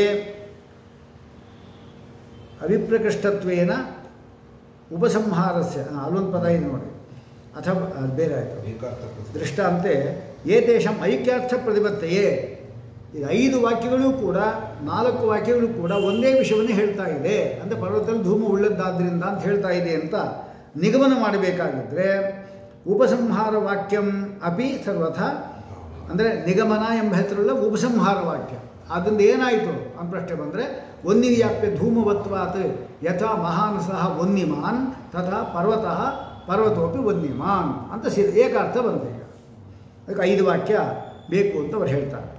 ಸರ್ವಥಾ ಭಾವೇನ ಇದು ಒಂದು ರೀತಿ ವ್ಯಾಖ್ಯಾನ ಮಾಡೋದು. ಅಥವಾ ಇನ್ನೊಂದು ರೀತಿ ಹೇತುನೈವ ಅರ್ಥಾತ್ ಪಕ್ಷಧರ್ಮತಾಯ ಲಬ್ಧತ್ವಾತ್. ಈಗ ಹೇಳಿದ್ನಲ್ಲ ಅದು. ಈಗ ಪರ್ವತಃ ವನ್ಯಮಾನ ಪ್ರತಿಜ್ಞಾ ಮಾಡೋದು ಅದು ಬೇಕೇ ಬೇಕು. ಇಲ್ಲದ್ರೆ ಹೇತು ಎಂಬತಕ್ಕಂಥದ್ದರಲ್ಲಿ ಏನು ಯಾವುದು ಪರ್ವತಃ ವನ್ಯಮಾನ್ ಎಂಬ ವಿಚಾರದ ಪ್ರಮಾಣ ಏನು ಒಂದು ಪ್ರಶ್ನೆ ಬಂದಾಗ ಬರಬೇಕಾಗಿದೆ. ಮೊದಲು ನಾವು ಪಕ್ಷವಚನ ಹೇಳಿರಬೇಕು ಅಲ್ವಾ. ಪರ್ವತಃ ವನ್ಯಮಾನ್ ಅಂತ ಹೇಳಬೇಕು. ಆಗ ನಮಗೇನು ಬರುತ್ತೆ, ಪರ್ವತ ಯಾಕೆ ವನ್ಯ ಇರಬೇಕು, ಪ್ರಮಾಣ ಏನು ಪ್ರಶ್ನೆ ಬಂದು ಧೂಮವತ್ವಾತ್ ಅಂತ ಹೇಳ್ಬೋದು ಅಂತ. ಹಾಗೆ ಪರ್ವತಃ ವನ್ಯಮಾನ್ ಧೂಮವತ್ವಾತ್ ಅಂತ ಹೇಳಿದ್ವಿ. ಧೂಮವತ್ವಾತ್ ಅಂತ ಹೇಳಿದ್ರಿಂದಲೇ ಏನಾಯ್ತು, ಈಗ ಪಕ್ಷಧರ್ಮದ ಸಿದ್ಧ ಆಗೋಯಿತು. ಧೂಮವತ್ವಾತ್ ಅಂದರೆ ಧೂಮ ಇದ್ದಿದ್ದರಿಂದ ಅಂತ ಹೇಳಬೇಕು. ಹಾಗೆ ಪರ್ವತದಲ್ಲಿ ಧೂಮ ಇದೆ ಅಂತ ಆಯ್ತಲ್ಲ. ಪಕ್ಷಧರ್ಮತ ಅಂದರೆ ಏನು, ಧೂಮ ಎಂಬುದು ಪರ್ವತದಲ್ಲಿ ಇದೆ ಎಂಬುದೇ ಪಕ್ಷಧರ್ಮತ. ಅದು ಪುನಃ ಪ್ರತ್ಯೇಕ ಯಾಕೆ ಹೇಳಬೇಕು ಅಂತ ಕೇಳ್ತಾ ಇದ್ದಾರೆ. ಅಥವಾ ಹೇತುನೈವ ಅರ್ಥಾತ್ ಪಕ್ಷಧರ್ಮದಾಯ ಲಬ್ಧತ್ವಾತ್ ಅವಿಪ್ರಕೃಷ್ಟತ್ವೇನ ಉಪಸಂಹಾರಸ್ಯ ಅನಪೇಕ್ಷಿತತ್ವಾತ್. ಅವಿಪ್ರಕೃಷ್ಟ ಅಂತ ಹೇಳಿದ್ದಾರೆ. ವಿಪ್ರಕೃಷ್ಟ ಅಂದರೆ ಬೇರೆ ಬೇರೆ ಸಂದರ್ಭದಲ್ಲಿ ನಾವು ಪರ್ವತ ವನ್ಯಮಾನ ಅಂತ ಹೇಳಿ ಸುಮ್ಮನೆ ಆಗಿಬಿಟ್ಟು ಇನ್ಯಾವತ್ತೋ ಏನಾದರೂ ಧೂಮವತ್ವಾತ್ ಅಂತ ಹೇಳಿದ್ರೆ ನಮಗೆ ಜ್ಞಾನ ಬರದೇ ಇರ್ಬೋದು. ಅದು ಒಂದೇ ಸಂದರ್ಭದಲ್ಲಿ ಹೇಳ್ತಾ ಇರುವಾಗ ಅದು ವಿಪ್ರಕೃಷ್ಟತ್ವ ಇಲ್ಲ, ವಿಪ್ರಕೃಷ್ಟತ್ವಾದಿ ದೋಷ ಇಲ್ಲ. ಅಂದರೆ ಬೇರೆ ಬೇರೆ ಸಂದರ್ಭದಲ್ಲಿ ಪ್ರತಿಜ್ಞಾವನ್ನು, ಹೇತುವನ್ನು, ಉದಾಹರಣವನ್ನು, ಉಪನಯನ ಹೇಳೋದು ಹಾಗೇನಿಲ್ಲ, ಎಲ್ಲ ಒಟ್ಟಿಗೆ ಹೇಳ್ತಾ ಇದ್ದೀವಿ. ಒಂದೊಂದು ಹೇಳಿದಾಗ ಒಂದೊಂದು ತಲೆಯಲ್ಲಿ ಇದ್ದೇ ಇರುತ್ತೆ ಅವರಿಗೆ. ಅಂದರೆ ಅವಿಪ್ರಕೃಷ್ಟತ್ವೇನ ಉಪಸಂಹಾರಸ್ಯ ಅನಪೇಕ್ಷಿತತ್ವಾತ್. ಉಪಸಂಹಾರ ಬೇಕಾಗಿಲ್ಲ. ಅದು ಆದ್ಯಾಹ ತ್ರಯಃ ಏವ ಅವಯವಾಹ ಸರ್ವತಾ ಭಾವಿಯಾಹ ಅಂತ ಕೆಲವರು ಹೇಳ್ತಾರೆ. 3 ಸಾಕು ಅಂತ ಹೇಳ್ತಾರೆ. ಯದ್ವಾ ಉಪೋದ್ಘಾತ ಲಕ್ಷಣೆಯ ಸಂಗತ್ಯ ವ್ಯಾಪ್ತಿಪಕ್ಷಧರ್ಮತೆಯೋ ಅಭಿಹಿತಯೋ ತದಾಧಾರತೆಯ ಲಿಂಗಲಾಭಾತ್ ನಿಗಮೇನ ಪ್ರತೀತೆ ಉತ್ತರೆ ತ್ರಯೋ ಅವಶ್ಯಂ ವಾಚ್ಯಾಹ. ಕಡೆಯ 3 ಮಾತ್ರ ಸಾಕು ಅಂತ ಹೇಳ್ತಾರೆ. ಯಾವಾಗ ಅಂದರೆ ವಾದಿಗೆ ಪ್ರತಿವಾದಿಗೆ ವಾಕ್ಯಾರ್ಥ ನೀಡ್ತಾ ಇರ್ತಾರೆ. ವಾಕ್ಯಾರ್ಥ ಇರುವಾಗ ಎಲ್ಲ ನೋಡ್ತಾ ಇರ್ತಾರೆ. ಏನು ಬಗ್ಗೆ, ಏನು ವಿಷಯ ಅಂತ ಕೇಳಿದಾಗ ಯಾವುದು ಹೇಳ್ತಾರೆ, ವಿಶ್ವಂ ಮಿಥ್ಯಾ ಅಂತ. ನಾವು ಈಗ ಇದು ಪ್ರತಿಜ್ಞೆ ಸಿದ್ಧ ಆಗೋಯಿತು, ಅದು ಹೇಳಬೇಕು ಅಂತೇಳಿ ವಾದ ಶುರು ಆಯಿತು ಅಂದರೆ ಅಲ್ಲಿ 5 ವಾಕ್ಯ ಹೇಳಬೇಕಾಗಿಲ್ಲ. ಅಲ್ಲಿ ವಾದ ಏನು ಮೊದಲು ತೀರ್ಮಾನ ಆಗಿರ್ತಾರೆ, ಬೋರ್ಡ್ ಹಾಕ್ಬಿಟ್ಟಿರ್ತಾರಲ್ಲ, ಏನಂತ ಇವತ್ತು ವಿಶ್ವ ಮಿಥ್ಯಾತ್ವದ ಬಗ್ಗೆ ಸಭೆ ಇದೆ ಅಂತ ಹೇಳಿಬಿಡ್ತಾರೆ. ಮೊದಲು ಹೇಳಿಬಿಟ್ಟಿರ್ತಾರೆ, ಎಲ್ಲರಿಗೂ ಗೊತ್ತಾಗ್ಬಿಟ್ಟಿರುತ್ತೆ. ಹಾಗೆ ಆಯಿತು, ಅವರ ವಾಕ್ಯಾರ್ಥ ಎಲ್ಲ ನೋಡ್ತಾ ಇರ್ತಾರೆ ಜನ ಎಲ್ಲ. ಅವ್ರಿಗೇನಾಯಿತು, ವಿಶ್ವ ಮಿಥ್ಯ ಅಂತ. ಆಗ ಯಾಕ್ರಿ, ಏನ್ರಿ ಪ್ರಮಾಣ ಅಂತ ನಾವು ಕೇಳ್ತೀವಿ. ಆಗೇನು ಹೇಳ್ತಾನೆ, ದೃಶ್ಯತ್ವ ಜ್ಞಾನ ವಿಷಯವಾದ್ದರಿಂದ ಅಂತ ಹೇಳ್ತಾನೆ. ಜ್ಞಾನ ವಿಷಯ ಆದ ಮಾತ್ರಕ್ಕೆ ಅದು ಮಿಥ್ಯಾಕಾಗಬೇಕು. ಹಾಗೆ ಜ್ಞಾನಕ್ಕೆ ವಿಷಯ ಪರಮಾತ್ಮನೂ ಆಗ್ತಾನೆ, ಪರಬ್ರಹ್ಮನು ಕೂಡ, ಅವನು ಮಿಥ್ಯಾನ ಅಂತ ಇವರು ವಾಕ್ಯಾರ್ಥ ಮಾಡಿದಾಗ ಹಾಗಲ್ಲ, ಶುಕ್ತಿ ಇರತ್ತೆ ಅಂತ ದೃಷ್ಟಾಂತ ಕೊಡ್ತಾರೆ. ಶುಕ್ತಿ ಇರತ್ತೆ ಹೇಗೆ, ಅಲ್ಲಿ ದೃಶ್ಯತ್ವ ಇದೆ, ಜ್ಞಾನ ವಿಷಯತ್ವ ಇದೆ ಅಲ್ವಾ. ಆದರೆ ಅಲ್ಲಿ ವಸ್ತುತ ಅಲ್ಲಿ ಶುಕ್ತಿ ಇದಲ್ಲ, ಅದು ಇರೋದು, ರಜತ ಇಲ್ಲ. ಆದರೆ ಶುಕ್ತಿಯಲ್ಲಿ ರಜತವು ಆರೋಪಿತ. ಹಾಗೆ ಶುಕ್ತಿ ಎಂಬುದು ಇದಕ್ಕೆ ವಿವರ್ತ ಉಪಾದಾನ ಕಾರಣ ಅಂತ ಹೇಳ್ತಾರೆ. ಅವರಲ್ಲಿ ಇಬ್ಬರಿದ್ದಾರೆ ಅವರು. ಯಾರು ವಿಶ್ವಮಿಥ್ಯಾತ್ವ ಹೇಳೋದರಲ್ಲಿ, ಬ್ರಹ್ಮನ ಕಾರಣತ್ವವನ್ನು ಹೇಳೋದರಲ್ಲಿ ನಾವು ನಿಮಿತ್ತ ಕಾರಣ ಅಂತ ಹೇಳ್ತೀವಿ. ನಾವು ಪರಮಾತ್ಮ ನಿಮಿತ್ತ ಕಾರಣ ನಮ್ಮತ ಪ್ರಕಾರ, ಕುಂಬಾರನಂತೆ. ಪರಮಾತ್ಮನೇ ಜಗತ್ತ ಪರಿಣಾಮ ಹೊಂದೋದಲ್ಲ ಅಲ್ವಾ. ಪ್ರಕೃತಿ ಇದೆಲ್ಲ ಅದೇ ಜಗತ್ತ ಪರಿಣಾಮ ಹೊಂದುತ್ತೆ. ಆ ಪರಿಣಾಮ ಹೊಂದಲಿಕ್ಕೆ ಯಾರೋ ಪರಮಾತ್ಮ ನಿಮಿತ್ತ ಕಾರಣ. ಪ್ರಗತಿ ಎಂಬುದಕ್ಕಂಥದ್ದು ಉಪಾದಾನ ಕಾರಣ. ಅವರು ಹಂಗೆ ಹೇಳೋದಿಲ್ಲ, ಜಗತ್ತೇನಿದೆ ಅದೇ ಪರಿಣಾಮ ಹೊಂದ್ಬಿಡುತ್ತೆ ಅಂತ ಹೇಳಬೇಕಲ್ಲ. ಜಗತ್ತಾಗಿ ಪರಿಣಾಮ ಹೊಂದ್ತಾನೆ ಪರಮಾತ್ಮ ಅಂತ. ಇದು ಭಾಸ್ಕರಾಚಾರ್ಯ ಹೇಳೋರು. ಏನಂತ? ಬ್ರಹ್ಮನೇ ಜಗತ್ತಾಗಿ ಪರಿಣಾಮ ಹೊಂದ್ತಾನೆ ಅಂತ. ಹಿಂಗೆ ಹೇಳ್ಬೋದಾ? ತೊಂದರೆ ಏನು? ಬ್ರಹ್ಮನೇ ಜಗತ್ತಾಗಿ ಪರಿಣಾಮ ಹೊಂದ್ತಾನೆ ಅಂತ ತೊಂದರೆ ಏನು?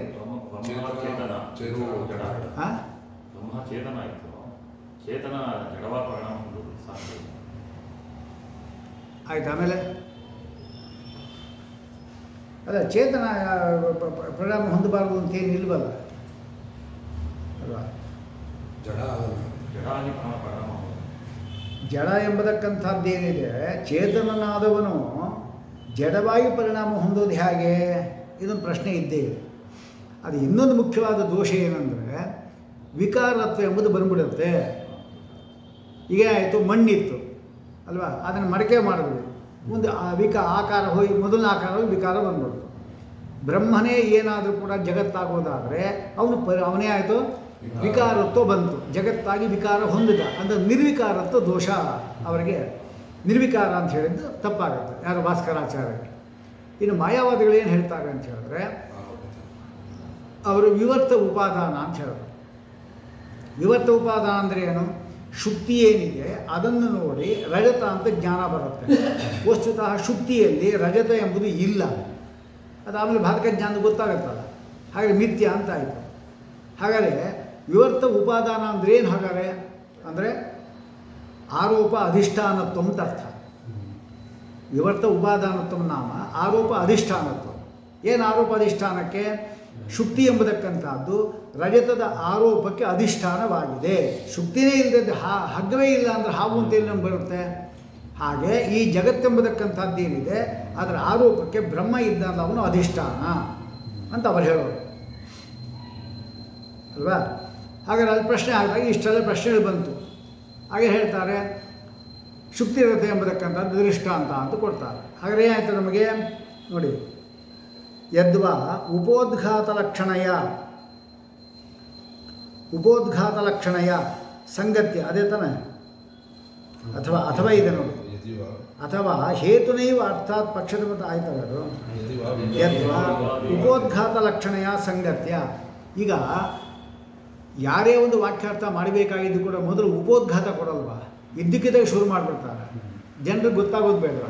ಈಗ ಇಂಥ ಒಂದು ಸಭೆಯಲ್ಲಿ ಇವರು ಬಂದಿದ್ದಾರೆ, ಇವರು ಪ್ರಕಾಂಡ ಪಂಡಿತರು, ಇವರು ಪ್ರಕಾಂಡ ಪಂಡಿತರು, ಇವರು ಅದ್ವೈತದಲ್ಲಿ, ಇವರು ದ್ವೈತದಲ್ಲಿ, ಇವರು ವಿಶಿಷ್ಟಾದ್ವೈತದಲ್ಲಿ 3 ಜನ ಬಂದಿದ್ದಾರೆ. ಅವರೇ ಮಾಡ್ತಾರೆ ವಿಶ್ವ ಎಂಬತಕ್ಕಂಥದ್ದು ಮಿಥ್ಯ ಅಂತ ಕೆಲವರು ಹೇಳ್ತಾರೆ, ವಿಶ್ವ ಎಲ್ಲ ಸತ್ಯ ಅಂತ ನಾವು ಅನುಭವಿಸ್ತಾ ಇದ್ದೀವಿ. ಆದ್ದರಿಂದ ಯಾವುದು ಸರಿ ಎಂಬುದಾಗಿ ಅವ್ರು ಹೇಳ್ತಾರೆ ನೋಡಿ. ಉಪೋದ್ಘಾತ ಎಲ್ಲ ಕೊಟ್ಬಿಟ್ರೆ ಅವರು ಏನು ನಡೆಯುತ್ತೆ ಅಂತ. ಅವ್ರೇನು ಹೇಳ್ತಾರೆ ಅಂತ ಗೊತ್ತಾಯಿತು, ವಿಶ್ವ ಮಿಥ್ಯ ಎಂಬುದಕ್ಕಂಥದ್ದು ಪ್ರತಿಜ್ಞಾ. ಯಾಕೆಂದರೆ ನಮಗೆಲ್ಲ ಕಾಣಿಸ್ತಾ ಇದ್ದಲ್ಲ, ಅದಕ್ಕೋಸ್ಕರವಾಗಿ ಎಲ್ಲಿ ಕಂಡಿದೆ ಅಂದರೆ ಶುಕ್ತಿರರ್ಥ ನೋಡಿ. ಇದೆಲ್ಲ ನಮಗೆ ಉಪೋದ್ಘಾತ ಲಕ್ಷಣದಿಂದಲೇ ಗೊತ್ತಾಗೋಯ್ತು ನಮಗೆ.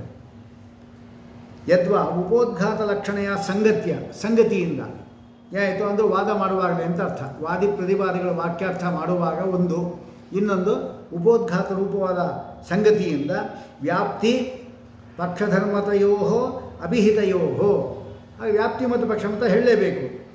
ತದಾಧಾರತೆಯ, ಅದಕ್ಕೆ ಆಧಾರವಾಗಿ ಲಿಂಗಲಾಭಾತ್.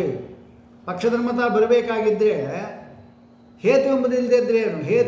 ಹೇತು ಪಕ್ಷದಲ್ಲಿ ಇರುವುದೇ ಪಕ್ಷಧರ್ಮತ ಅಂದರೆ ಹಾಗೆ ಹೇತು ಕೂಡ ಗೊತ್ತಾಯಿತು. ಅದು 3 ಸಿದ್ಧ ಆಯಿತು ಇರೋ ಸಾಕು ನಮ್ಗೆ ಅಷ್ಟೇ. ಲಾಭಾತ್ ನಿಗಮನೇನ ಸಾಧ್ಯ ಪ್ರತೀತೇ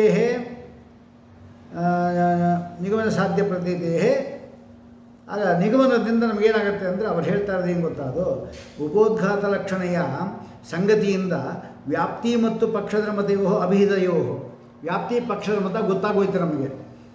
ಹಾಗೆ ಪ್ರತಿಜ್ಞಾದಿಗಳು ಬೇಕಾಗಿಲ್ಲ ಅಂತಾಯಿತು. ತದಾರ್ಥತೆಯ ಲಿಂಗಲಾಭಾತ್, ಲಿಂಗವೂ ಬಂತು. ನಿಗಮನದಿಂದ, ನಿಗಮನ ಅಂದರೆ ಏನು? ವನ್ಯವ್ಯಾಪ್ಯ ಧೂಮವತ್ವಾತ್ ಪರ್ವತಃ ಮಹಾನಸವತ್ ವನ್ಯಮಾನ್ ಅಂತ ಹೇಳೋರು. ಸಾಧ್ಯ ಪ್ರದೀಪೇ ಉತ್ತರೆ ಕಡೆ ಮೂರು ಮಾತ್ರ ಸಾಕು. ಯಾವುದು? ಯೋ ಧೂಮವಾನ್ ಸಹ ವನ್ಯಮಾನ್ ಯಥಾ ಮಹಾನಸ ಅಲ್ವಾ. ವನ್ಯವ್ಯಾಪ್ಯ ಧೂಮವಾನ್ ಅಯಂ ಪರ್ವತಃ, ವನ್ಯವ್ಯಾಪ್ಯ ಧೂಮವತ್ವಾತ್ ಮಹಾನಸವತ್ ಅಯಂ ಪರ್ವತಃ. ಅದು ಮೂರೇ ಸಾಕು. ಅಂದರೆ ಉದಾಹರಣ, ಉಪನಯ, ನಿಗಮನ ಮೂರೇ ಸಾಕು ಅಂತ ಕೆಲವರು ಹೇಳ್ತಾರೆ. ಯದಿವ ವಿವಾದೇನೈವ, ಪುನಃ ಅದೇನೇ ವಿವಾದ ತಗೊಂಡಿದ್ದ ವಿವಾದಗಳು ನಡೀತಾ ಇದೆ. ಆಗ ಸಾಧ್ಯ ಪ್ರತೀತವು ಪರ್ವತಃ ವನ್ಯಮಾನ್ ಎಂಬುದಾಗಿ ಸಾಧ್ಯ ಗೊತ್ತಾಯಿತು. ವ್ಯಾಪ್ತಿ ಪಕ್ಷದ ಮತ ವಚನೇನೈವ, ವ್ಯಾಪ್ತಿ ಮತ್ತು ಹೇಳಿದ್ರಲ್ಲ, ವ್ಯಾಪ್ತಿ ಮತ್ತು ಪಕ್ಷದ ಮತ ಹೇಳಿದರು. ಅದರಿಂದ ಸಾಧನ ಧರ್ಮಿ ಲಾಭ, ಸಾಧನಕ್ಕೆ ಧರ್ಮಿ ಯಾವುದು ಗೊತ್ತಾಗೋಯ್ತು. ಯಾವುದು ಸಾಧನ? ಧೂಮ. ಅದಕ್ಕೆ ಧರ್ಮಿ ಯಾವುದು? ಪರ್ವತ. ಧರ್ಮಿ ಪರ್ವತ. ಆ ಸಿಗೋದ್ರಿಂದ ಪೂರ್ವವತ್ ನಿಗಮನಸ್ಥೆ ವ್ಯರ್ಥತ್ವ, ನಿಗಮನ ಬೇಕಾಗಿಲ್ಲ, ಎಲ್ಲ ಸಿದ್ಧ ಆಯಿತು ನಮಗೆ. ಉದಾಹರಣ ಉಪನಯವು ದ್ವಾವೇವ. ಈಗ ಉದಾಹರಣೆ ಕೊಟ್ಟರೆ, ಈಗ ಯೋ ಧೂಮವಾನ್ ಸಹಸ ವನ್ಯಮಾನ್ ಯಥಾ ಮಹಾನಸ ಅಂತ ಕೊಟ್ಟರು. ಹಾಗೆ ಯಾವುದಾದ್ರು ಧೂಮ ಉಳ್ಳದ್ದು ಅದೆಲ್ಲ ವನ್ಯ ಉಳ್ಳದ್ದು ಮಹಾನಸ ದೃಷ್ಟ ಅಂತ ಬಂತು. ಅದನ್ನು ನಮಗೇನಾಯಿತು? ಏನೇನು ಸಿಕ್ತು ನಮಗೀಗ? ಅದರಿಂದ ಸಾಧ್ಯ ಪ್ರತೀತಿ ಆಯಿತು. ಪರ್ವತ ವನ್ಯಮಾನ ಮತ್ತು ಸಾಧ್ಯ ಪ್ರತೀತಿ, ವ್ಯಾಪ್ತಿ ಮತ್ತು ಪಕ್ಷ ಮತನೂ ಗೊತ್ತಾಯಿತು ನಮಗೆ ಅದರಿಂದ. ಆದ್ದರಿಂದ ಆಮೇಲೆ ಉಪನಯ ಮತ್ತು ಪರ್ವತಕ್ಕೆ ಏನಾಯಿತು? ಪ್ರಗತ. ಮಹಾನಸದಲ್ಲಿ ವನ್ಯವ್ಯಾಪ್ಯ ಧೂಮ ಇದರಿಂದ ಆಗಲಿ ಬೇಕಾದ್ರೆ, ಪ್ರಗತಕ್ಕೆ ಏನಾಯಿತು ಅಂದರೆ ಉಪನಯ ಹೇಳಿದ ಸಾಕು. ವನ್ಯವ್ಯಾಪ್ಯ ಧೂಮ ಎಂಬುದು ಇದ್ದಿದ್ದರಿಂದ ಪರ್ವತ ಕೂಡ ವನ್ಯಮ ಅನ್ನಿಸಿದ್ದ. ನಿಗಮನ ಬೇಕಾಗಿಲ್ಲ. ಉಪನಯವು ದ್ವಾವೇವ ಅವಶ್ಯಂ ವಕ್ತವ್ಯವು ತದ್ ಕಥಂ ಅವಯವನಿಯಮಸ್ಯ ವೈಯರ್ಥಂ ಇತ್ಯದಾಹ. ಅವೇ ಇಷ್ಟೆಲ್ಲ ನಾವು ಸಮರ್ಥನೆ ಮಾಡಿದ್ರಲ್ಲ, ವ್ಯರ್ಥ ಅಂತ ಹೆಂಗೆ ಹೇಳಿದ್ರಿ ಅಂದರೆ, ನಾವು ಉಪಪತ್ಯ, ಮಧ್ವಾಚಾರ್ಯ ಹೇಳ್ತಾರೆ ನೋಡಿ, ನಾವು ಉಪಪತ್ಯ ಎರಡನೇ ವಾಕ್ಯ ಸಾ ವ್ಯರ್ಥ ಆದ ಮೇಲೆ ನೋಪಪತ್ಯ ಹಿ ವಿನಾಸಾಪಿ ಪ್ರಮಾಣತಾಂ. ಆ ಪರೋಪದೇಶವೂ ಕೂಡ ಉಪಪತ್ತಿಯನ್ನು ಅಂದರೆ ಏನು? ನಿತ್ಯ ಸಂಬಂಧ, ಹೇತು ಸಾಧ್ಯಗಳಿಗಿರುವ ನಿತ್ಯ ಸಂಬಂಧವನ್ನು ಸ್ಮರಣೆ ಮಾಡಿಕೊಳ್ಳಿಲ್ಲ ಅಂತಾದರೆ ಅದು ವ್ಯರ್ಥನೇ, ಅದು ಪ್ರಮಾಣ ಆಗೋದಿಲ್ಲ. ಹಾಗೆ ಪ್ರತಿಜ್ಞಾವಾಕ್ಯಗಳು 3 ಇಟ್ಕೊಳ್ಳಿ, 5 ಇಟ್ಕೊಳ್ಳಿ, 1 ಇಟ್ಕೊಳ್ಳಿ, ಎಷ್ಟನೇ ಇಟ್ಕೊಳ್ಳಿ, ಯಾವುದರಿಂದ ನಮಗೆ ಹೇಳಿದಾಗ ಆ ನಿತ್ಯ ಸಂಬಂಧ ಇದಲ್ಲ ಅದರ ಸ್ಮರಣೆ ಬರುತ್ತೋ ಅದಕ್ಕೆ ಉಪಯುಕ್ತವಾದದ್ದು ಮಾತ್ರ ಗೌಣವಾಗಿ ನಾವು ಅದನ್ನು ಯಾವುದು ಯುಕ್ತಿ ಅಂತ ಕರಿತೇವೆ ನಾವು, ಅಥವಾ ಪರೋಪದೇಶ ಅಂದರೆ ಸಾಧಕ ಅಂತ ನಾವು ಕರಿತೇವೆ ನಾವು.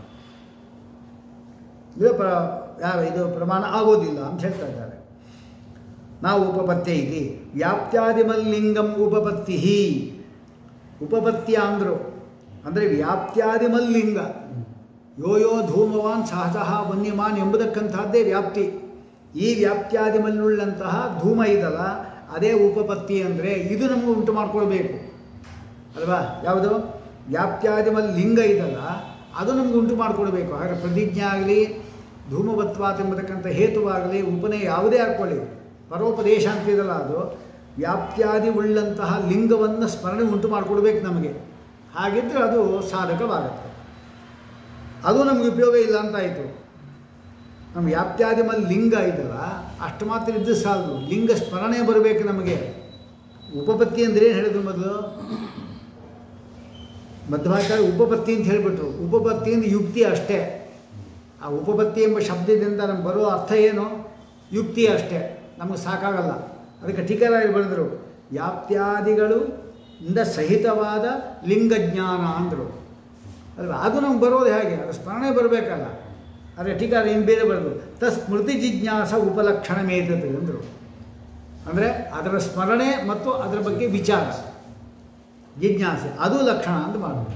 ಅಂದರೆ ಲಕ್ಷಣ ಮಾಡಿದರೆ ಅದಕ್ಕೆ ಹಿ ಶಬ್ದ ಹೇತು. ಹಾಗೆ ಒಟ್ಟೆ ಹೇಳಿದಾಗಾಯಿತು, ಯಾವ ಪ್ರತಿಜ್ಞಾದಿ ವಾಕ್ಯಗಳಿಂದ ನಮಗೆ ತಸ್ಮೃತಿ ಅಂದರೆ ವ್ಯಾಪ್ತ್ಯಾದಿಮಲ್ಲಿಂಗ ಸ್ಮರಣೆ ಮತ್ತು ಜಿಜ್ಞಾಸ ಆಕಾಂಕ್ಷಾದಿಗಳು ಬರುತ್ತೋ, ಅದಕ್ಕೆ ಸಾಧಕವಾಗುತ್ತೋ, ಅದು ಮಾತ್ರ ಪರೋಪದೇಶ, ಅದು ಮಾತ್ರ ಪ್ರತಿಜ್ಞಾ ವಾಕ್ಯಗಳು ಅನ್ಸ್ಕೊಳ್ಳುತ್ತೆ ಅಂತ ಹೇಳಿದಾಗ.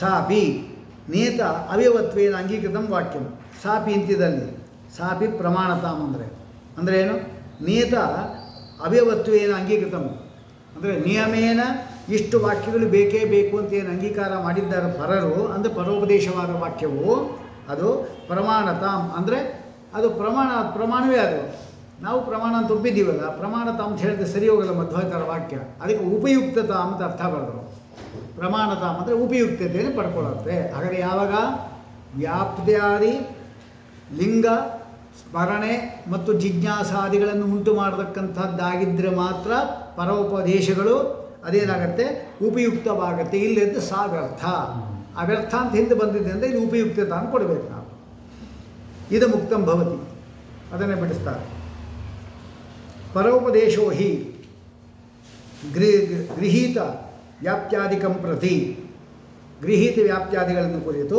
ಅಂದರೆ ಸ್ವಾರ್ಥಾನುಮಾನ ಅವನು ಗೊತ್ತಾಗಿದೆ ಅಂತ ಅರ್ಥ ತಸ್ಮಾರಕತ್ವೇನ ಅದನ್ನು ಸ್ಮರಣೆ ಉಂಟು ಮಾಡಬೇಕಷ್ಟೆ ಮೊದಲೆಲ್ಲ ನೋಡಿದ್ದ ಅವನಿಗೆ ಧೂಮ ಮತ್ತು ವನಿಗಳ ವ್ಯಾಪ್ತಿಯನ್ನು ತಿಳ್ಕೊಂಡಿದ್ದ ಅವನು ಈಗ ಪ್ರತಿಜ್ಞಾವಾಕ್ಯ ಧೂಮವಾಕ್ಯ ಹೇಳಿಬಿಟ್ಟು ಸ್ಮರಣೆ ಬರ್ತಾವೆ ಮಾರಕತ್ವೇನ ಉತ್ತರಂ ಪ್ರತಿ ತದ್ವಿಷಯತ್ವ ಜಿಜ್ಞಾಸ ಜನಕತ್ವೇನೈವ ಉಪಯುಜ್ಯತೆ ಆಗ ಅವ್ರಿಗೇನಾಗುತ್ತೆ ಅಂದರೆ ಆ ಸ್ಮರಣೆಯನ್ನು ಉಂಟು ಮಾಡಿ ವ್ಯಾಪ್ತಿ ಉಂಟು ಮಾಡಿಕೊಳ್ಳಿಕ್ಕೆ ಭದ್ರವಾಗುತ್ತೆ ನತ್ತು ಆಗಮತೆಯ ಪ್ರಮಿತಿ ಜನಾಯ ಪ್ರಯುಜ್ಯತೆ ಅದೇ ಆಗಮತೆಯ ಅಲ್ಲ ಅಂದರೆ ಆಗಮ ಅಂದರೆ ಅವರು ಹೇಳಿಬಿಟ್ಟಿದ್ದಾರೆ ಇದು ಒಪ್ಪಬೇಕು ಹಾಗಲ್ಲ ಇದು ಆಗಮತೆಯ ಅಲ್ಲ ಇನ್ನೇನು ಕೇವಲ ವ್ಯಾಪ್ತಿ ಸ್ಮರಣ ಜಿಜ್ಞಾಸ ಜನಕತ್ವೇನೈವ ಉಪಯೋಗ ಅಷ್ಟೇ ಹೊರತಾಗಿ ಆಗಮ ಅದು ಹೇಳಿಬಿಟ್ಟಿದ್ದಾರೆ ಆಗ ಅಂತ ಸ್ವರೂಪೇಣ ಅಲ್ಲ ಸ್ವರೂಪೇಣವೇ ಪ್ರಮಾಣ ಅಲ್ಲ ಅದು ಇನ್ನೇನು ವ್ಯಾಪ್ತಿಯಾದಿಗಳನ್ನು ಜನಕವಾಗಿ ಸ್ಮರಣೆಯನ್ನು ಉಂಟು ಮಾಡಿದರೆ ಮಾತ್ರ ಅದು ಪ್ರಮಾಣವಾಗುತ್ತೆ ಪ್ರಮಿತಿ ಜನಾಯಿ ಪ್ರಮುಜ್ಯತೆ ಪ್ರತಿವಾದಿನಿ ಅನಾಶ್ವಾಸ ಯಾಕ್ರೆ ಹೀಗೆ ಅಂದರೆ ಅವ್ನು ಹೇಳಿದ ಮಾತ್ರಕ್ಕೆ ಆಗಮತೆ ಅಂತ ಹೇಳಿಬಿಟ್ರೆ ಅವ್ನು ಹೇಳಿದ ಮಾತ್ರಕ್ಕೆ ಪ್ರಮಾಣ ಆಗಿಬಿಡಬೇಕು ಯಾಕೆ ಅಂದರೆ ಆ ಪ್ರತಿವಾದಿ ಹೇಳಿದಾಗ ಈ ತಾರ್ಕಿಗೆ ಹೇಳಿದ ಅಂತ ತಿಳ್ಕೊಳ್ಳೋಣ ನಮ್ಗೆ ಅವನಲ್ಲಿ ವಿಶ್ವಾಸ ಇಲ್ಲ ಯಾರಿಗೆ ವಾದಿಗೆ ಇಬ್ಬರಿಗೂ ಅಷ್ಟೇ ವಾದಿ ಏನಿದ್ದಾನೆ ಅವನು ಹೇಳಿದ್ದರಲ್ಲಿ ಪ್ರತಿವಾದಿಗೆ ವಿಶ್ವಾಸ ಇಲ್ಲ ಪ್ರತಿವಾದಿ ಹೇಳಿದ್ದಾನೆ ಅವನಿಗೆ ನಮ್ಮ ವಾದಿ ವಿಶ್ವಾಸ ಇಲ್ಲ ಈಗ ಆಗಮತೆ ಪ್ರಮಾಣ ಆಗ್ಬಿಡ್ತು ಅಂತ ಹೇಳಿದ್ರೆ ಅವನು ಹೇಳಿದ್ದಾನೆ ಅದಕ್ಕೋಸ್ಕರವಾಗಿ ಇದು ಪ್ರಮಾಣ ಅಂತ ಹೇಳಿಬಿಡ್ಬೇಕು ಈಗ ಅಪ್ಪ ಮತ್ತು ಮಗನಲ್ಲಿ ಹಾಗಲ್ಲ ಅಲ್ಲಿ ಆಗಮತೆ ಪ್ರಮಾಣ ಆಗಿಬಿಡುತ್ತೆ ತಂದೆ ಹೇಳಿದ್ದಾರಲ್ಲ ಅದಕ್ಕೋಸ್ಕರವಾಗಿ ಅಂತ ಹಾಗೆ ಎಲ್ಲ ಕಡೆ ಅಲ್ಲ ಯಾಕೆಂದರೆ ಪ್ರತಿವಾದಿನೇ ಅನಾಶ್ವಾಸ ನಮಗೆ ಪ್ರತಿವಾದಿಯಲ್ಲಿ ಆ ವಿಶ್ವಾಸ ಇರೋದಿಲ್ಲ ಅದಕ್ಕೋಸ್ಕರವಾಗಿ ಅದು ಆಗಮತೆಯ ಪ್ರಮಾಣ ಅಲ್ಲ ಇನ್ನೇನು ವ್ಯಾಪ್ತ್ಯಾದಿ ಅಂದರೆ ವ್ಯಾಪ್ತ್ಯಾದಿಗಳಿಂದ ಸಹಿತವಾದ ಲಿಂಗ ಸ್ಮರಣೆಯನ್ನು ಉಂಟು ಮಾಡುವುದರಿಂದಲೇ ಅದಕ್ಕೆ ಪ್ರಾಮಾಣ್ಯ ಆಶ್ವಾಸೇವ ಅಕಸ್ಮಾತ್ ಅವನು ವಿಶ್ವಾಸ ಇದ್ದುಬಿಡ್ತು ಅಂತ ಹೇಳಿದ್ರೆ ಪ್ರತಿಜ್ಞೆ ಒಂದೇ ಸಾಕಲ್ಲ ಈಗ ತಂದೆ ವಾಕ್ಯದಲ್ಲಿ ಇದಿದೆ ಅವನಿಗೆ ವಿಶ್ವಾಸ ಇದೆ ಮಗನಿಗೆ ಹಾಗೇನಾಯಿತು ಪರ್ವತಃ ವನ್ಯಮಾನ ಅಂದರೆ ವಿಶ್ವಾಸ ಬಂದ್ಬಿಡ್ತಾವೆ ಇನ್ನೇನು ಹುಡುಕ್ಲಿಕ್ಕೆ ಹೋಗಲ್ಲ ಅವನು ಪೂರ್ತಿ ಇತರ ವೈಯರ್ಥ್ಯಾದಿತಿ ತತಃ ಕಿಂಬಿತ್ಯತಃ ಅತಃ ಇತಿ ಅದರಿಂದ ಏನಾಯಿತು ಅಂದರೆ ಅತಃ ಯತಃ ಏವಂ ವ್ಯಾಪ್ತ್ಯಾದಿಮಲ್ಲಿಂಗ ಸ್ಮಾರಕತ್ವಾದಿನ ವಿನ ಅಲ್ವಾ ವ್ಯಾಪ್ತ್ಯಾದಿಗಳಿಂದ ಸಹಿತವಾದ ಲಿಂಗವನ್ನು ಸ್ಮರಣೆ ಮಾಡುವುದನ್ನು ಬಿಟ್ಟು ಬೇರೆ ಉಪಯುಕ್ತತ ಎಂಬುದಕ್ಕಂಥದ್ದು ಉಪದೇಶ ವಾಕ್ಯಗಳಿಲ್ಲ ಆದ್ದರಿಂದ ನಯಾತಿ ಅತಃ ಯುಕ್ತಿರೇವ ಏಕ ವ್ಯಾಪ್ತ್ಯಾದಿಮಲ್ ಲಿಂಗ ಸ್ಮೃತ್ಯಾದಿಕಂ ಆದ್ದರಿಂದ ಯುಕ್ತಿ ಮಾತ್ರ ನಮಗೆ ವ್ಯಾಪ್ತ್ಯಾದಿ ಸ್ಮರಣೆ ಮಾಡ್ಕೊಳ್ತಕ್ಕಂಥದ್ದಾಗಿದೆ ಯಾವತಾ ಭವತಿ ತಾವದೇವ ಹಾಗಾದರೆ ಇಷ್ಟು ನಂಬಬೇಕು ಯಾವುದು ವ್ಯಾಪ್ತ್ಯಾದಿಗಳಿಂದ ಸಹಿತವಾದಕ್ಕಂಥ ಲಿಂಗದ ಸ್ಮರಣೆ ಎಂಬುದು ಯಾವುದರಿಂದ ಬರುತ್ತೋ ಅದೆಲ್ಲ ಅಷ್ಟೇ ಸಾಕು ಯಾವತಾ ಭವತಿ ತಾವದೇವ ಅನುಮಾನಾತ್ಮಕಂ ಪ್ರಮಾಣಂ ಪರೋಪದೇಶ ರೂಪಂ ವಾಕ್ಯ ಅದು ಮಾತ್ರ ಪರೋಪದೇಶ ರೂಪ ವಾಕ್ಯ ಎಂಬುದು ಪ್ರಮಾಣವಾಗುತ್ತೆ ಸತ್ಯಮೇವ ಏತತ್ ವ್ಯಾಪ್ತ್ಯಾದಿಮಲ್ಲಿಂಗ ಸ್ಮರಣಾದಿಕಮೇತತ್ ಅದಿಕಂ ಏತೈರೇವ ಅವ್ಯವಹಿ ವಿನಾ ನ ಭವತಿ ಇತ್ಯತಃ ತದರ್ಥಂ ಅವಶ್ಯಂ ನಿಯಮಃ ಉಪಾಸ್ಯತೆ ಚೇನ್ನ ಹೌದ್ರಿ ನೀವು ಹೇಳ್ತಾರೆ ಸರಿಯೇ ನಾವು ಒಪ್ಪಿದ್ದೇವೆ ಯಾವುದೋ ಯುಕ್ತಿ ವ್ಯಾಪ್ತ್ಯಾದಿಗಳಿಂದ ಸಹಿತವಾದ ಯಾವ ಒಂದು ಯಾವುದು ಲಿಂಗ ಸ್ಮರಣೆ ಇದೆ ಅದನ್ನು ತಂದುಕೊಳ್ಳಿಕ್ಕೇನೆ 5 ವಾಕ್ಯ ಹೌದು ಅದಕ್ಕೆ 5 ವಾಕ್ಯ ನಾವು ಹೇಳಿದ್ದು ತಂದುಕೊಳ್ಳುತ್ತೆ ಅಂತ ಹೇಳಿ ನಾವು ಹೇಳಿದ್ದೆ 5 ವಾಕ್ಯ ಅಂತ ಅವ್ರು ಹೇಳೋದಾದರೆ ಅನ್ಯಥಾಪಿ ಸಂಭವ ಅಂದರೆ 5 ವಾಕ್ಯಗಳು ಬೇಕಾಗಿಲ್ಲ 3 ವಾಕ್ಯದಿಂದ ಸಾಕು ಕೆಲವು ಕಡೆ 1 ವಾಕ್ಯ ಸಾಕು ಕೆಲವು ಕಡೆ 2 ವಾಕ್ಯ ಬೇಕು ಹಾಗಾದರೆ ನಿಯಮ ಮಾಡಲಿಕ್ಕೆ ಹೋಗಬೇಡಿ ಅಷ್ಟೇ ಯುಕ್ತಿ ಇದೆ ಯುಕ್ತಿ ಅಂದರೆ ಅಷ್ಟೇ ವ್ಯಾಪ್ತ್ಯಾದಿಮಲ್ ಲಿಂಗಂ ಅಂತ ಅರ್ಥ ತಗೊಂಡ್ರು ಪ್ರತಿಜ್ಞಾರೂಪಂ ನೋಡಿ ಎಲ್ಲ ಅರ್ಥ ಬಿಡಿಸಿದರು. ಪ್ರತಿಜ್ಞಾರೂಪಂ ಅಂದರೆ ಪ್ರತಿಜ್ಞಾ ಎಂಬುದಕ್ಕಂಥದ್ದು ಏನಿದೆ ಅದು ವ್ಯಾಪ್ತ್ಯಾದಿ ಸ್ಮರಣೆಯನ್ನು ನಿರೂಪಣೆ ಮಾಡುವುದು. ಸ್ವರೂಪ ಅಂತ ಅರ್ಥ ಮಾಡ್ಕೊಂಡ್ಬಿಡಬೇಡಿ. ಯಾಕೆ ಪ್ರತಿಜ್ಞಾ ಹೇಳಿದ ಮಾತ್ರಕ್ಕೆ ನಮಗೆ ವ್ಯಾಪ್ತ್ಯಾದಿ ಮನ್ ಲಿಂಗ ಸ್ಮರಣೆ ಎಂಬುದು ಬರುತ್ತೆ ಅಂತ ನಿಯಮ ಇಲ್ಲ, ದಡ್ಡನಿಗೆ ಬರಲ್ಲ. ನಿರೂಪಕಂ ಸ್ಮೃತ್ಯಾದಿ ಜನನಿ ಯಸ್ಯಾಸ ತಥೋಕ್ತ ಅಂದರೆ ವ್ಯಾಪ್ತ್ಯಾದಿಮಲ್ ಲಿಂಗ ಸ್ಮೃತಿ ಉಂಟು ಮಾಡತಕ್ಕಂಥದ್ದು ಏನಿದೆ ಅದು. ಏವಂ ಹೇತು ರೂಪಿಕ ಅಲ್ಲೂ ಹಾಗೆ ತಗೋಬೇಕು. ಅಂದರೆ ಹೇತು ಕೊಟ್ಟಾಗ ನಮಗೆ ವ್ಯಾಪ್ತ್ಯಾದಿಮಲ್ ಲಿಂಗ ಸ್ಮರಣೆ ಬರಬೇಕು. ದೃಷ್ಟಾಂತ ರೂಪಿಕ ಉಪನಯ ರೂಪ ಇತ್ಯೇತದ್ ವ್ಯಾಖ್ಯೇಯಂ ಹಾಗೆ ಒಂದು ಹೇಳಿದ್ರೆ ಮಧ್ವಾಚಾರ್ಯರು ನಾವೆಲ್ಲ ಇಟ್ಕೋಬೇಕು. ಪ್ರತಿಜ್ಞಾರೂಪಂ ಸ್ಮೃತ್ಯಾದಿ ಜನನಿ ಏವಂ ಹೇತು ರೂಪಿಕ ದೃಷ್ಟಾಂತ ರೂಪಿಕ ಉಪನಯ ರೂಪಿಕ ಇತ್ಯಾದಿ ವ್ಯಾಖ್ಯೇಯಂ. ಹಾಗೆ ದೃಷ್ಟಾಂತ ರೂಪಿಕ ಕೂಡ ಅದೇ ಹೇಳಿಬಿಟ್ರು. ರೂಪ ಸ್ವರೂಪ ಅಂತ ಅರ್ಥ ಮಾಡಿಬಿಟ್ರು, ನಿರೂಪಕ ಅಂತ ಅರ್ಥ ಮಾಡಿಬಿಟ್ರು. ದೃಷ್ಟಾಂತ ನಿರೂಪಕ ಅಲ್ಲ, ವಚನ ಅಷ್ಟೇ. ಮತ್ತು ಅದಕ್ಕೆ ಏನು ಮಾಡಬೇಕು? ಸ್ಮೃತ್ಯಾದಿ ಆಯ್ತಲ್ಲ, ದೃಷ್ಟಾಂತ ಶಬ್ದೇನ ತದ್ವಚನಂ ಉಪಲಕ್ಷತೆ ಅಂದರು. ದೃಷ್ಟಾಂತ ರೂಪಿಕ ಎಂಬಲ್ಲಿ ದೃಷ್ಟಾಂತ ಯಾವತ್ತೂ ಕೂಡ ನಿರೂಪಣೆ ಮಾಡಲ್ಲ ಅಲ್ವಾ? ದೃಷ್ಟಾಂತ ನಮಗೆ ಸಾಧಕ ಅಷ್ಟೇ, ನಿರೂಪಣೆ ಮಾಡೋದಿಲ್ಲ. ಅಂದ್ರೆ ಯಾವುದದು ಅಂದರೆ ವಚನ, ಅಂದರೆ ಮಹಾನಸ ಎಂಬುದು ವಚನ. ತದ್ವಚನ ಉಪಲಕ್ಷತೆ. ಉದಾಹರಣೆ ಏಕದೇಶ ಗ್ರಹಣಾರ್ಥಂ ದೃಷ್ಟಾಂತ ಇತ್ಯುಕ್ತಂ. ಮತ್ತು ದೃಷ್ಟಾಂತ ರೂಪಿಕ ಅಂತ ಯಾಕೆ ಹೇಳಿದ್ರು? ಉದಾಹರಣೆ ಏಕದೇಶ ಗ್ರಹಣಾರ್ಥಂ, ಅದು ಉದಾಹರಣದ ಒಂದು ಮಾತ್ರ ತಗೋಬೇಕು ನಾವು. ಯಾವುದು? ಮಹಾನಸವತ್ ಅಷ್ಟು ಮಾತ್ರ ತಗೋಬೇಕು ಅಂತ ಹೇಳಿಕೋತ್ರ ಅದನ್ನು ಹೇಳಿದ್ರೆ. ನಿಗಮನಾತ್ಮಿಕ ಇದು ಉಪಚರಿತೋ ಅಭೇದ ಉಪದೇಶ. ನಿಗಮನವನ್ನು ಮಾತ್ರ ನಿಗಮನಾತ್ಮಿಕ ಅಂತ ಹೇಳಿಬಿಟ್ರು, ಅಭೇದವನ್ನು ಹೇಳಿದ್ರು. ಅದು ಅಭೇದ ವ್ಯಪದೇಶ ಅಲ್ಲಿ ಮಾತ್ರ. ಅಂದರೆ ಏನು? ಎಲ್ಲವೂ ಒಂದೇ, ಏಕಾತ್ಮ ಬುದ್ಧಿ ಬರೋದು. ನಿಗಮನ ಅಂದರೂ ಒಂದೇ, ನಿಗಮನಾತ್ಮಿಕ ಉಪಚರಿತ ಇದು ಅಭೇದ ಉಪದೇಶ.